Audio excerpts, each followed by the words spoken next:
2026, 2036. Never saw you were dinner far away, far away.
Good evening, ladies and gentlemen. How are we all doing? I hope you're all well.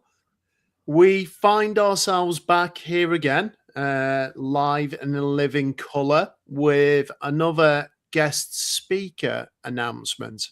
So I do believe tonight is the lucky number 7. Let's hope it's lucky number 7. Yeah, looking forward to this tonight.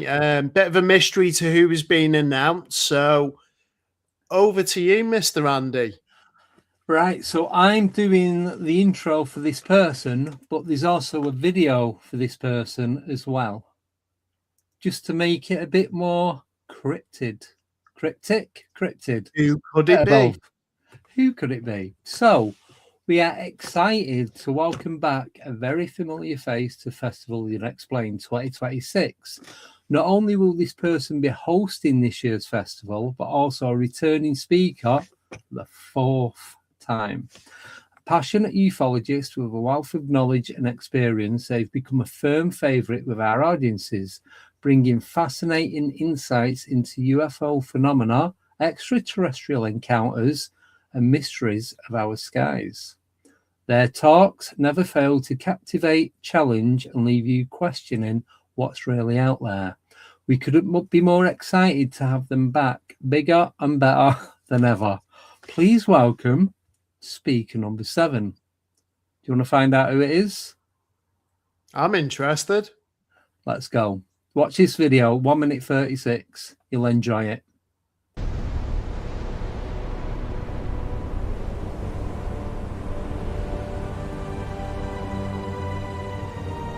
Well, I know for a fact that all of the UAP disclosure stuff you're seeing it's all manipulated. I mean, it's you have all of these new UAP or anomalous podcasters that came out of frickin' nowhere.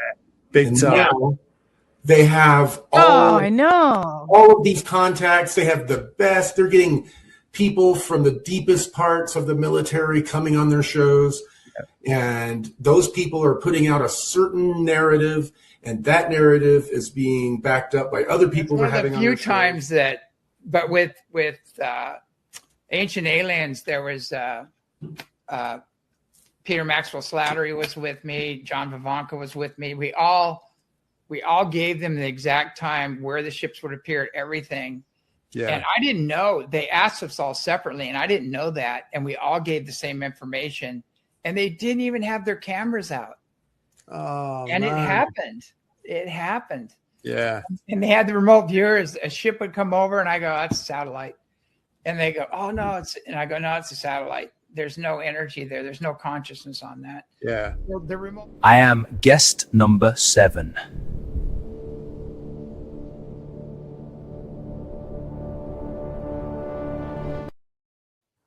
Wow. Who's that handsome devil? Who the hell is that? Yeah, 4 years, Impressive. man. 4 years. I love the video. Thank you for the amazing intro. So yeah, More than welcome. number 4th year. What a time to be alive. Yes. You know, there's so much going on. As I kind of prophesized that last year's festival, the Unexplained, obviously with the hot topic of disclosure and the discourse around that. Obviously, I said 2026, 2027 was going to be big years in this community with this phenomenon. And I guess, you know, it's a wild claim to make. And I guess if I was wrong and, you know, the stuff hasn't come out that's kind of come out recently, then I'd kind of be, you know, made to look a fool. But by the same token, you know, obviously, you know, the sitting president of the leader of the free world, love him or hate him, has come out and said, you know, there's going to be disclosure. Whether that's a soft disclosure or we get Pandora's box fully opened is up for debate. But, you know, what an exciting time. You know, if you'd have said to me prior to 2017, when the New York Times article came out, that we'd be at this stage now where you've got elected officials of the highest nature coming out and, you know, you've had President Obama talking about, you know, aliens being real recently. Then obviously the interview with Mr. DT, the sitting president of the US, coming out and saying, you know, Obama shouldn't have said that. It was classified information. Now, if there's nothing to this, why would it be classified in the first place? Exactly. And then literally, you know, you had the bombshell. And this is the crazy thing, dude, is like the very next morning after that interview on Air Force One came out was like, you know, the White House and DT himself, you know, Mr. President, tweeted and put on his own Truth Social that the White House was going to declassify and get to the bottom of all things UAP, extraterrestrial, and basically what we describe as the phenomenon in the WU. Yeah. And, you know, I remember that day, you know, getting so many text messages and, you know, DMs and stuff like that of people going, holy shit, you were right. And I'm like, well, I kind of told you. And it's like, I hate to say it that I told you so, but I kind of told you so. And it's not that I take any satisfaction from that, because, you know, the sources that I've been fortunate enough to build up over probably the last decade, you know, there's things I can talk about and there's things that are said to me that are literally to be kept between us. Whether I'm being deceived or I'm being played by some of these people, who knows? But so far, everything that I was told last year that I spoke about is all sort of coming to light now. And that gives me great hope for this as someone who's a massive advocate for, you know, the disclosure of UAP, or what we term as UFO. You know, it's, as I say, what a time to be alive. Definitely, 100%. So you're saying about the disclosure movie that's coming out in a couple of months. So what about the Bob Lazar one? Yeah, the new S4 documentary. Yes. Yeah. I literally, so like there's a guy, John Greenwald Jr., who runs theblackvault.com. Probably one of the most active guys that, you know, is an expert in getting Freedom of Information Acts. And I saw him tweet out that Bob Lazar's legit. Now, to come from someone like him, I've never questioned Bob Lazar yet. There are holes to some of his background checks that George Knapp has spoken about, and, you know, others that, you know, Jeremy Corbell did a film with him. Yeah. But does that mean he's lying about everything? You know, and the other question was, who hire him to leak out this stuff? you know, knowing full well that this guy had a sketchy background and, you know, possibly a way of leaking this stuff. Yeah. So I don't think he's lied about anything. I just think he said to a point of what he can talk about in that sector, and that's it. He's not lying. He's just not giving everything. I've interviewed a couple of people. I've interviewed a couple of people that are good friends with Bob Lazar, and they've all confirmed that he is 100% genuine. There's nothing. He's not even a UFO guy. No, he can't stand this subject. You know, he's a scientist. Yeah, but he was like, he had his life threatened, his family. There's all different stuff going on. He's like, I don't care. I'm not. Yeah, I'm not hiding from the fact. I'm just telling people what I think the general public should know to a degree. I'll tell you a funny story, and I know this from speaking to Jeremy. When he got raided on Jeremy Corbell's movie, Bob Lazar and Flying Saucers, I think it's out on YouTube for free now. Yeah. Great documentary. Encourage anyone to watch it. And for anyone who doesn't know Bob Lazar's backstory, because there's probably a few in chat tonight that wouldn't.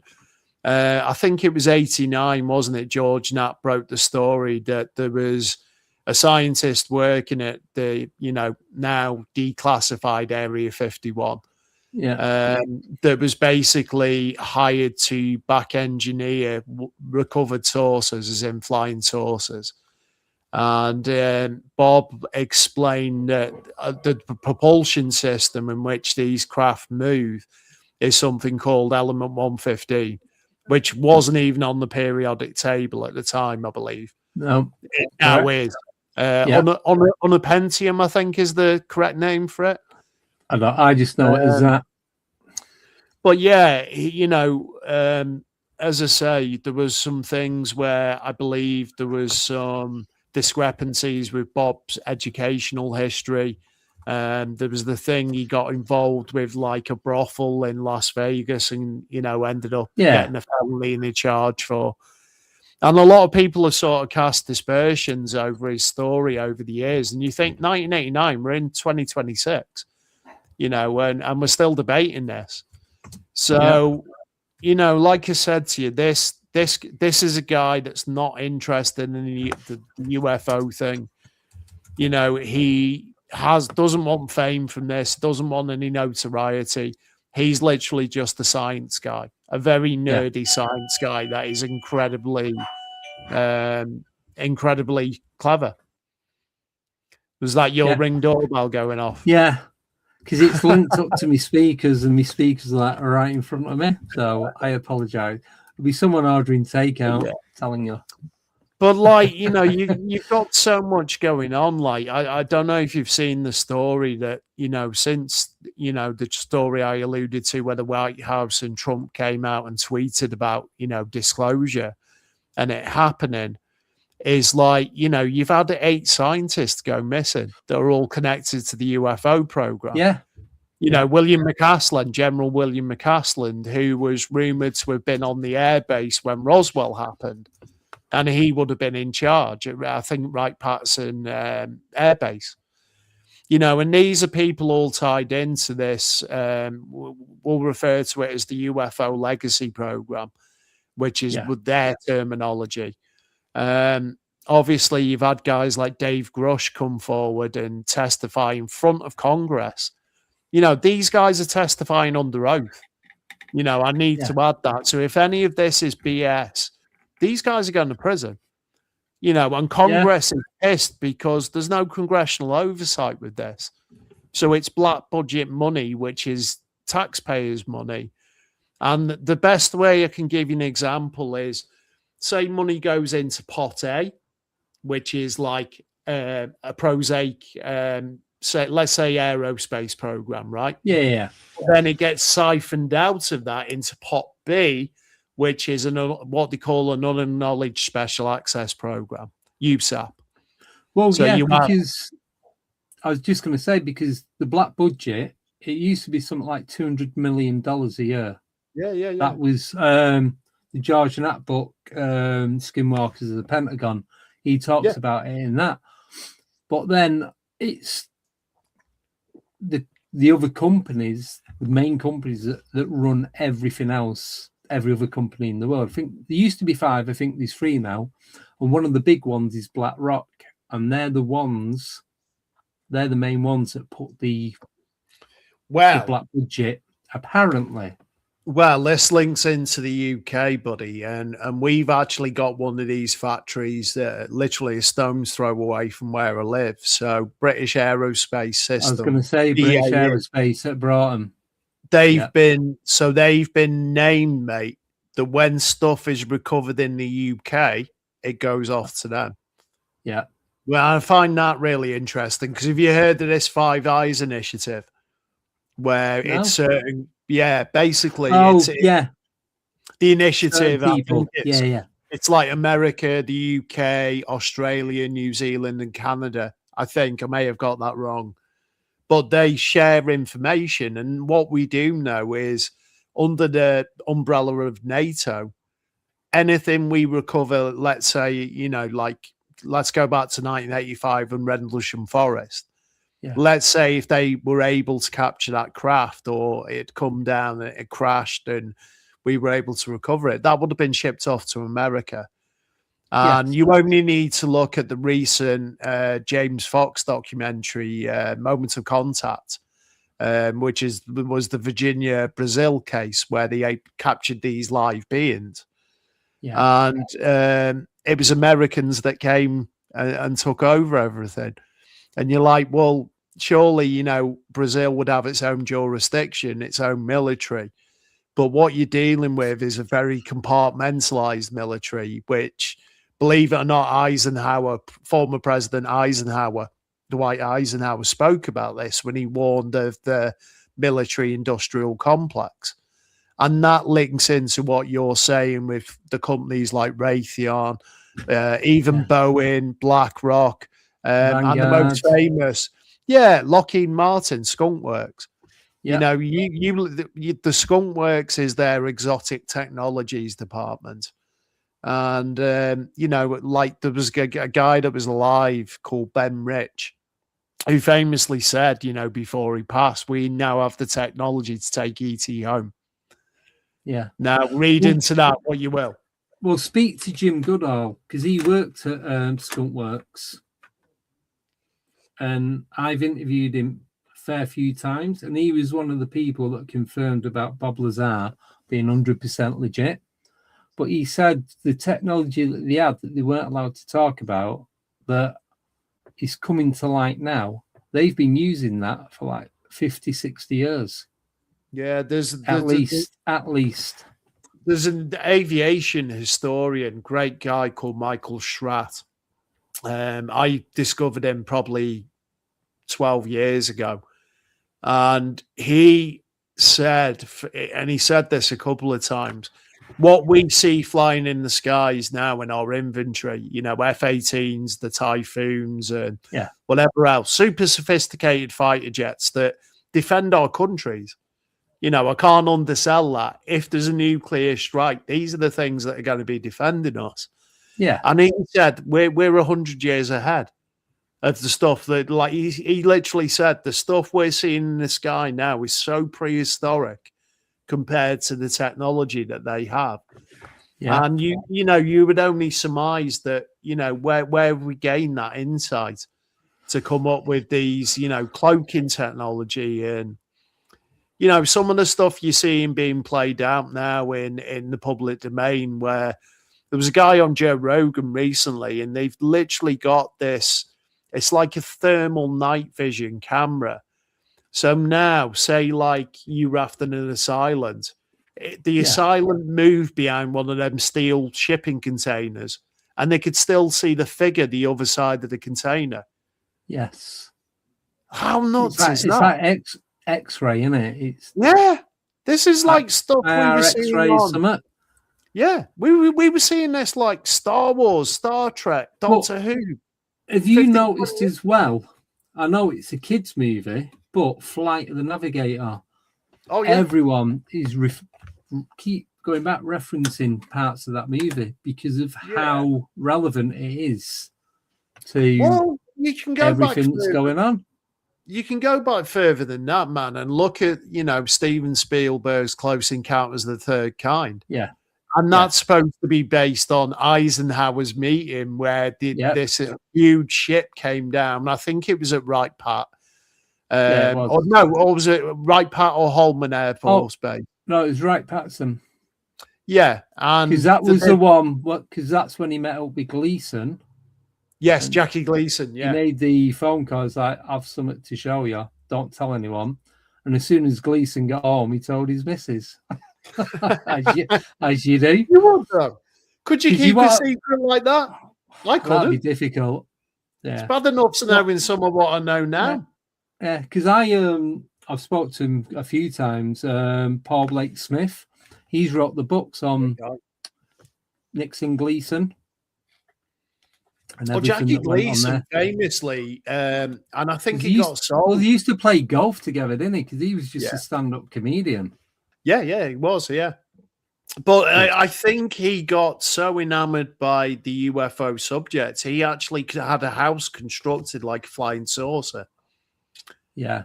And I think it sold for like 2.5 million several years ago. But, it's I just find like there's so many rabbit holes you can kind of, go down to this subject where, I'm not going to lie to you, over the years I've been doing this, there's times where I've been really disillusioned with this whole discourse of disclosure, and you feel like you're being jerked along by these, high-level or high-level ranking military officials and, politicians coming out.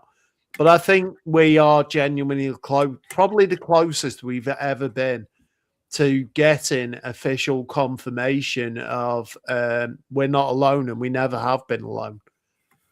Do you think it'll happen? I do. I've been told it's going to happen. Yeah, I've been told there's a reason why it's got to happen. And weirdly, when Luis Elizondo, who was the guy who was in charge of ATIP for the Department of Defense's UAP program that got leaked, obviously, in 2017, there was a reason why he named his book Imminent. Now, read into that what you want. I'm not saying or suggesting there's an imminent threat to humanity because, if you think about it this way, not to worry anyone in chat tonight, but we live on a huge rock that is hurtling through space, and occasionally shit slams into us. And, if you believe in like the dinosaurs getting wiped out, there's crazy shit going on in space. So humans have always been one cataclysm away from extinction. You would look at, how society is, at the moment. And, you only need to look around. So many people are confused, man, with what's going on. And people genuinely don't know what the hell to believe. Yeah. Because it's, you can go to sleep and wake up the next day and you're on the wrong side of history. That's how quick, a lot of this stuff is moving. Yeah. So for me, I've said this to you privately. I don't think I'm busier now than what I was when I was in full-time employment and doing this. And this has become a full-time gig. Just researching, trying to do my due diligence on some of these people. Because, excuse me, so many people are kind of coming out the woodwork and speaking up with a lot of these other whistleblowers coming forward.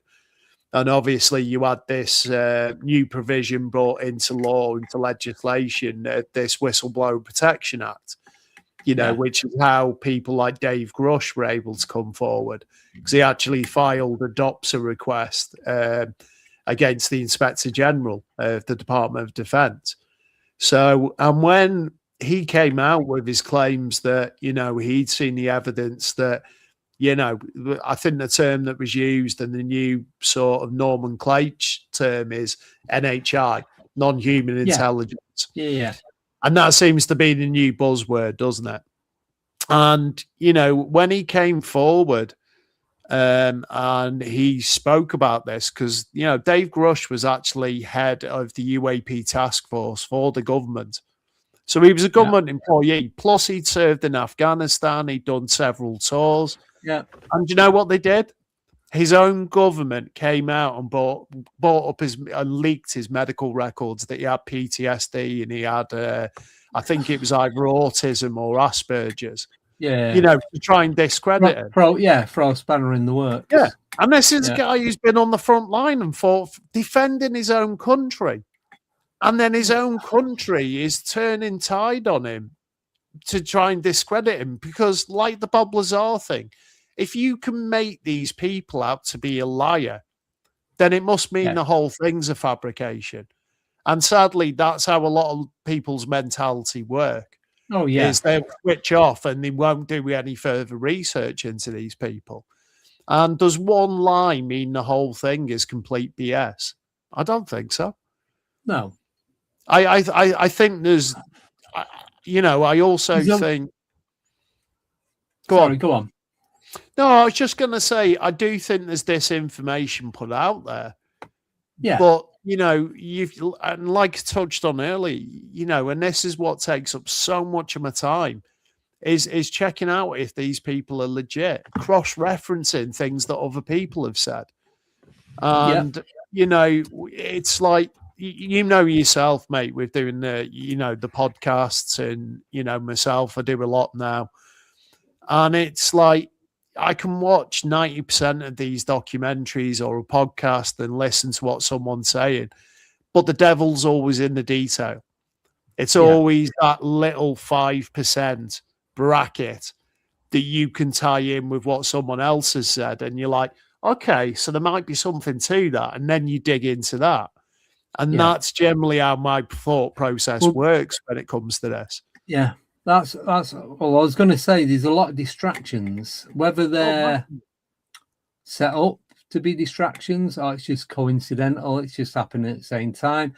It could be a little bit of both, but I'm not trying to do a shameless plug or anything, but what I'm going to be talking about tomorrow afternoon with that new information, what I got from the phone call yesterday, that this ties into a lot of stuff that's happening on a bigger scale. Yeah. I've seen it myself, dude, since I've put out the stuff about, the sitting American president. And I know he divides a lot of opinion. He's very much like a Marmite character. And, everyone says, oh, well, it's distraction from those files. I'm not going to say the name, but everyone knows what files I'm referring to. Yeah. But I'm like, the thing you forget is this predates Trump being in power. Yeah. Yes, he will go down in history if he is the disclosure president, and that probably appeals massively to his ego. But you forget, Bill Clinton tried to get access to this, as did Hillary Clinton. Hillary Clinton's chief of staff, John Podesta. Yeah. Obama's done this. We mentioned Eisenhower, JFK. I was going to say, look at what happened to JFK. Yeah. That wasn't a coincidence, but. So, presidents have tried looking into this in the past and they're told that you were a temporary employee. That 8 years max military. Yeah, if you do 2 terms, yeah. And it doesn't matter what party you're in, you still get told the same information. It's just a different brand, different group of people, but you're still doing the same thing. I think the thing that's changed is, if people want to say, okay, well, let's say the CIA, can't even say it, CIA, FBI, NSA, DOD, whoever, private aerospace companies, they've got a vested interest. They're not going to disclose what they have. No. But now you forget, we've had these congressional hearings. We've had all these people go into SCIFs, secure locations, and give testimony under oath, I might add.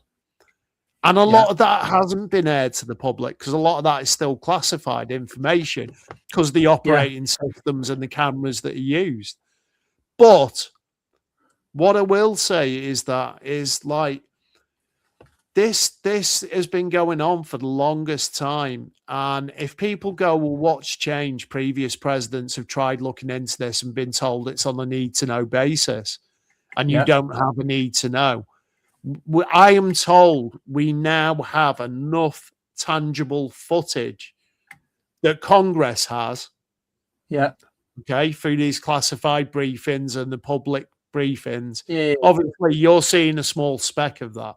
Yeah. You know, but yeah, there's enough to come out now that would completely back this up, where people would be convinced that this is real.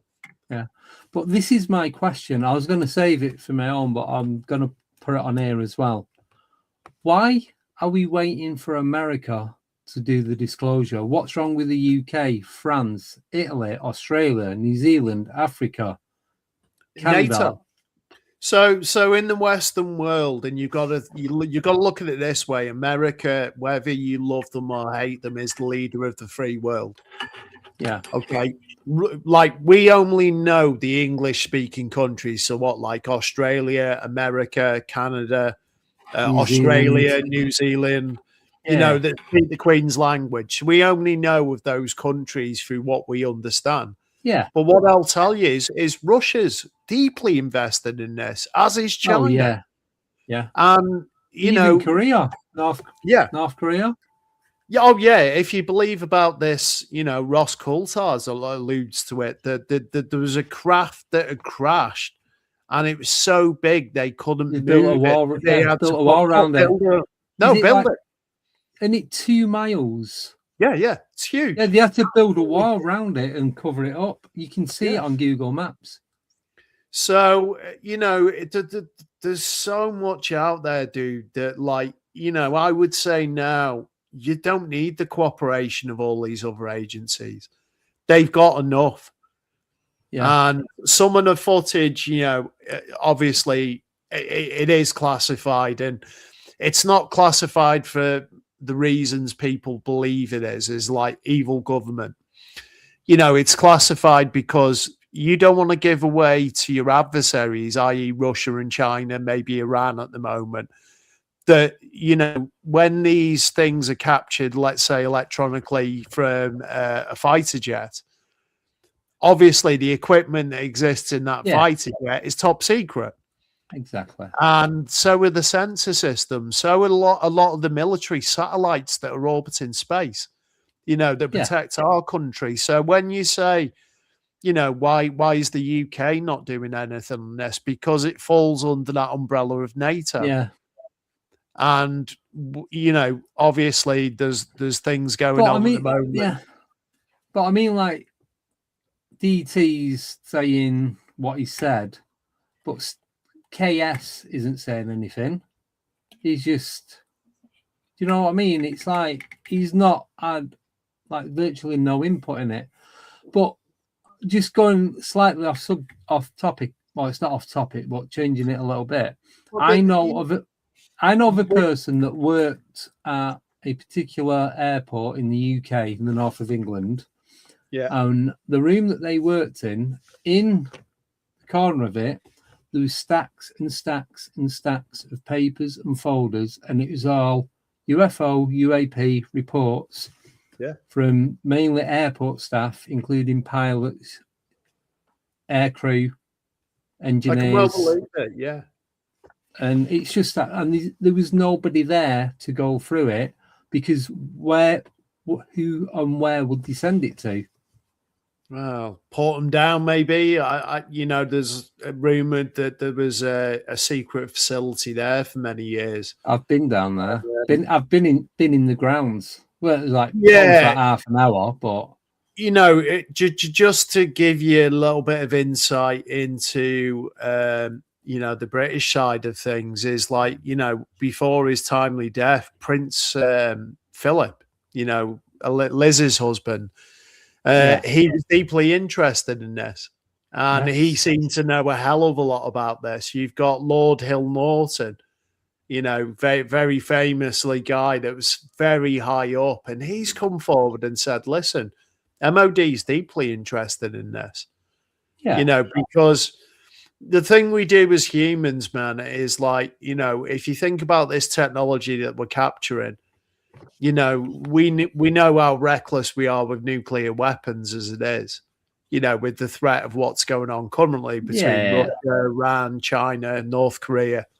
Yeah. So, if we think about it this way, with this disclosure race, okay, in JFK, so what would that have been, like late 60s, early 70s JFK? Late 50s, early 60s, I think. Okay, so you had the race for space, right? Yeah. Whether you believe whether you believe we put men on the moon is, another conversation to have. But obviously, we had the Cold War going on, didn't we? With was it Gorbachev who was in at the time? Gorbachev, Mikhail Gorbachev, and then but you had it kind of like prior to that because China, Russia, China, a lot of the Eastern countries because it was the USSR, wasn't it? It wasn't Russia; it was all integrated into one continent. I don't think I even mentioned this, but like France, France has its own UFO program. Yes, as part of government. Cometer, is it called? I forget the name. I've got a feeling it's the Cometer report, and that was analysed by like some of the brightest minds and the best scientists in France. So if you think this subject isn't taken seriously by other countries, you are vastly mistaken with that. And you only need to do your own research. I just think we need more information coming out from more countries, not just the US. I know we've got the UK, a couple of people from the UK, but a lot of them have moved to the US. Yeah, but I just think with international diplomacy being the way it is currently, you wouldn't necessarily hear about that. So, no. What's going on with public relations with China and whatnot at the moment. I know we're going slightly towards politics, but politics sadly plays a massive part. Oh, yeah, of course it does. So, I'm looking forward to, giving you another insightful talk in November. I'm assured that there's going to be a lot more information that comes out between now and then. And, what a time to be alive. I know we keep saying that, and it seems to be like my tagline. But it is so, isn't it? It is, dude. It's like I said, I've never been busier on this subject. Never. Here's a question for you then. So when you do your talk in November, are you going to keep it light and mainstream? Are you going to go deep and dark? That's a good question. When I gave him a talk last year, and obviously, you had the threat of this 3i Atlas going on. Still a lot of shady stuff around that, by the way. Oh, and have you seen the latest thing? Yeah. With the sun and the projectile. Yeah. It's nuts, dude. But like, people, you got to be careful because, like I sort of alluded to earlier, once you open Pandora's box and all the secrets come out, you can't retract that. And that's why we've had this drip feed in effect largely since 2017 with the publication of that article, by Leslie Keane and Ralph Blumenthal for the New York Times. And, there is a dark side to this, and some of the things that have been shared with me over the years, I'm not convinced maybe should be out there in the public domain. Yeah. But, by the same token, are we sort of able to handle that we're not alone in the universe and never have been alone? Yeah, I think we're ready to have that conversation. But as for the darker stuff, man, if you were told, or there was an announcement that came out that was like, we're not top of the food chain, we're not the apex predators we think we are. and that's all I'm going to say. I'm not going to elaborate on that comment. No, but could you imagine public reaction if that ever came out? Yeah. Well, it's general public, because I never thought we was anyway, from even being a kid. No, so it might be a case of how we look at an ant farm, man. Yeah. Maybe we are part of some genetic experiment and this is their lab. Who knows? Maybe it's like when we played The Sims. You know what I mean? We was actually talking about that last night. Yeah. What if, there's a lot of scope that, we exist within a simulation. Yeah. I wouldn't subscribe to that idea exclusively. I think there's a mix of that. There's a possibility. I do think Sorry, go on. No, I was just going to say, I do think there's something out there that's bigger than us, and that's how this consciousness thing relates to this subject. And we're going to go in some of that stuff in November. So, no, I won't. You know me, man. I'm cryptic as hell. So, best way to be. Yeah, I'm looking forward to November. There's 4th year of doing this. I thought I'd abstain my welcome last year when I did it 3rd year. But public reaction was that, people wanted to see me again and to hear any updates that I had. Yeah. And, I can assure you there's going to be plenty by the time I deliver my talk. And was it between the 6th and the 8th of November? Yeah, 6, 7, 8 down in Worcester. Or up in Worcester. Worcester White House Hotel, I believe. But, I'm just doing what I do, man. And, as I say, I've become a massive vocal advocate for disclosure. I do think we're at a point in humanity where we can handle the truth. Yeah. And I think, on some level, we're going to see some of those truths roll out in the next couple of years. And, I'm not going to say what a time to be alive, but what a time to be alive. Yeah, definitely. You know what I mean? It's got to keep us busy. Yeah. So one last question for you. Okay. What is it that you want to get out of doing this talk at festival? What's your main... I think to educate people's perception on this, that, one, it's not all evil government and that, all this classified stuff is because people can't handle it. But, I've alluded some of that tonight in, doing this. So a lot of it is to do with diplomacy with other countries. You don't necessarily want to show your hand like you would in poker to your opponent. Yeah. Some of it's private industry, where this stuff is farmed out to these aerospace companies who, I might add, are exempt from freedom of information requests, believe it or not. Yeah. But, back to your question, I guess it's like, I just want to educate people, and like for anyone who might doubt this or sit on the fence and be skeptical, I want to show you the stuff, the actual evidence, because I will never present something without being able to back it up. Yeah. It's got to be verifiable. I'm not one, I wouldn't call myself a conspiracy theorist. I think some things are actually matter of fact. I don't believe absolutely everything's a conspiracy. But by the same token, there's a lot of misconceptions when it comes to what UAP is or UFO.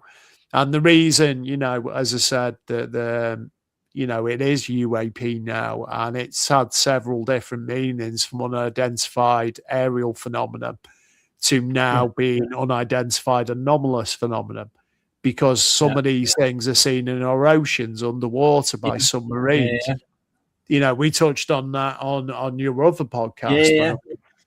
Well, we're doing part 2 on Monday, aren't we? So, Yeah, so by the same token, that you can't call something unidentified flying object when not all these things fly. They're actually transmedium and can move between space and our oceans. And I think we touched upon this the other night, and we'll wrap this up shortly. But we know more about space than what we do the world's oceans. Yeah, I let that sink in. How crazy a statement is that? That we know more about space being mapped out than what we do the world's oceans. I know. Madness, isn't it? So, absolutely crazy. Yeah, I'm excited, dude. I'm really excited. I've got my teeth into this. I'm fully focused and locked on this, and let's do this in November. Yeah. So, are you going to be doing a Q&A? Do you not? Have you decided? If I can, it depends if I can condense what I need to into a time frame. But I would love to do a Q&A. If there was time and there was someone to pass around the mic in the audience, I'd happily take questions, because that's what I love doing, is challenging people's preconceptions. Suspend your prejudices and let your minds be weaponized. Yeah, that's all I'll say. Yeah, no, thank you. So that's it. Jay is guest number 7 for Festival of the Unexplained. Okay, we'll be back next week. Is it next week? Yeah, not number 8. Sure. Yeah, number 8. Not sure what day. We're really spoiling them this year, aren't we? I know. Apart from myself, I'm not going to include myself in that. But I'm excited for the other speakers, because, as someone who has a vested interest in, in the woo, is I'm excited to see, Eamon Van Harris and some of the other guests that we've had on. I literally think that this year's lineup, there's so, like when you go to the circus, there's something for everyone, isn't there? Yeah. And I think this year, we're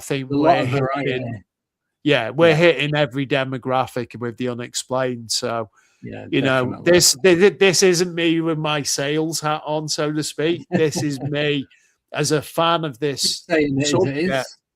Yeah, and dude, like I keep saying, I wish the festival was next week. I really cannot wait for this year. I can't believe it's November. Well, this year's going to go fast, man. Yeah. I think, given that we're already in April, man, and it seems like 2 minutes ago since I was taking my Christmas tree down. I know. Fourth month already, mate.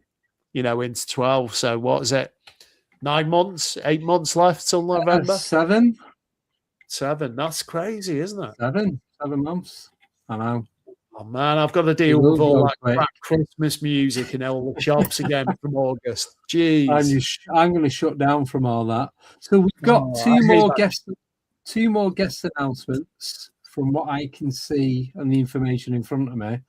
But then Karen did mention about workshops as well and stuff that's going to be going on. I believe we've got some really good workshops this year. So yeah. I know some of the names. It was last year. It was so, because I'd not gone to anything like that before. I'd just gone watching people speak, and that was it. Yeah. But to go and sit in the workshop and do explain and join in with what's going on, whole new concept. Loved it. It's good, man. I think, like I say, this will be my 4th year. I'm now a part of the team. The 3 previous years I've been there solely as a speaker. And the amount of information that I've taken away that has maybe challenged some of my preconceptions about the paranormal. And when people say paranormal, they think of just the ghosts and the poltergeist. Yeah. Everything is paranormal till it becomes explainable, is my famous line before every talk.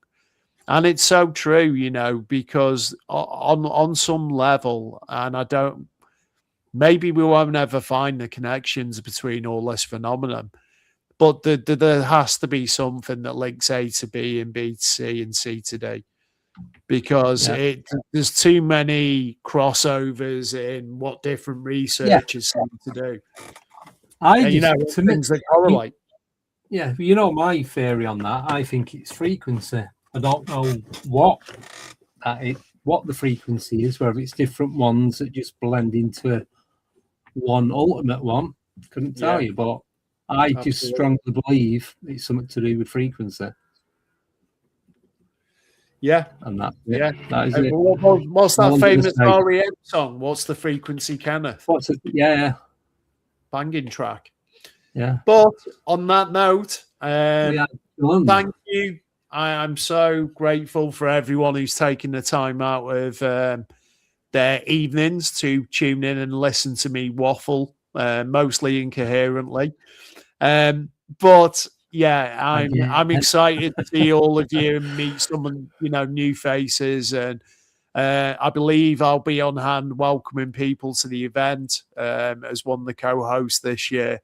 So come and say hi. If old friends, new friends. I'm looking forward to meeting so many new people, new faces, and seeing some old ones. Same here. Same goes. I've literally, as you know, I've got my camera. Not cheap. I've actually got it here because I was messing about with it. So it is. That's a big boy, isn't it?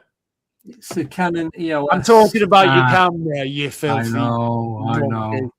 So I've just got a couple of filters. I've got the tripods. I've got everything that I'm going to need for it. I just need to re-educate myself and get back into the photography side. I'm all right doing the filming.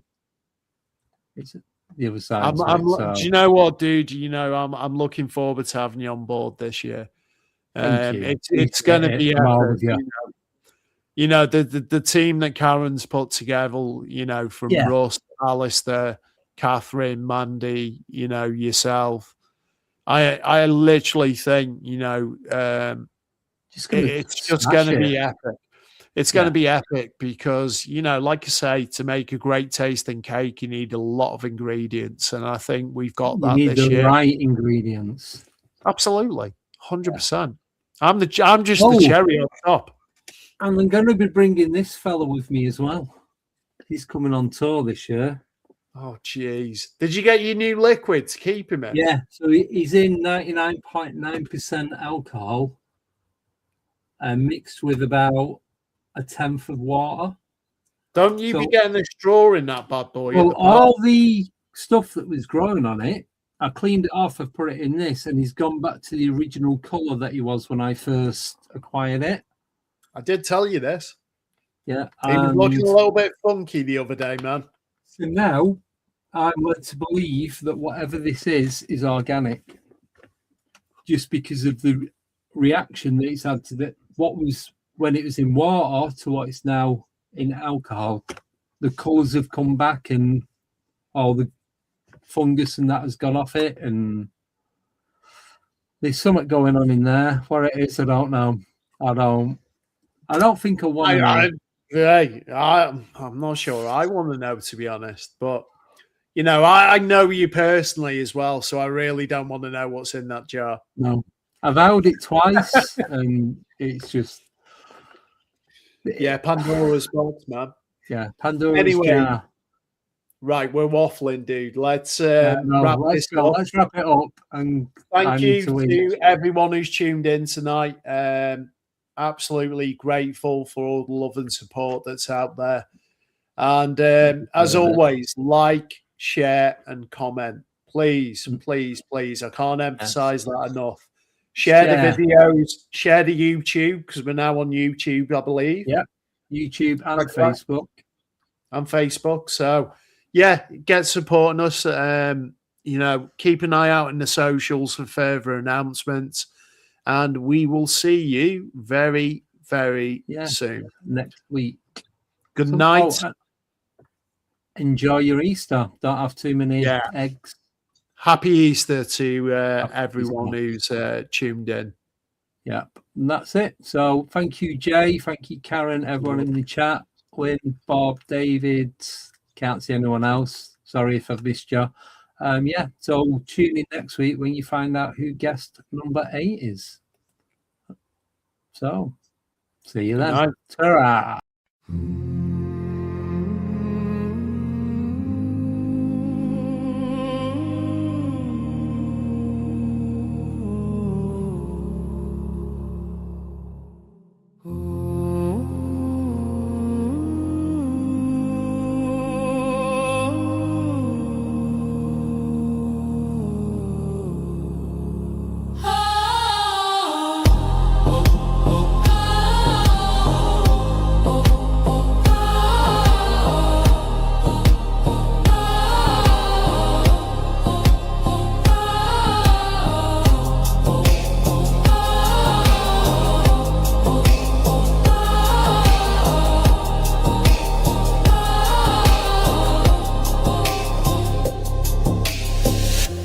Festival of the Unexplained 2026 2026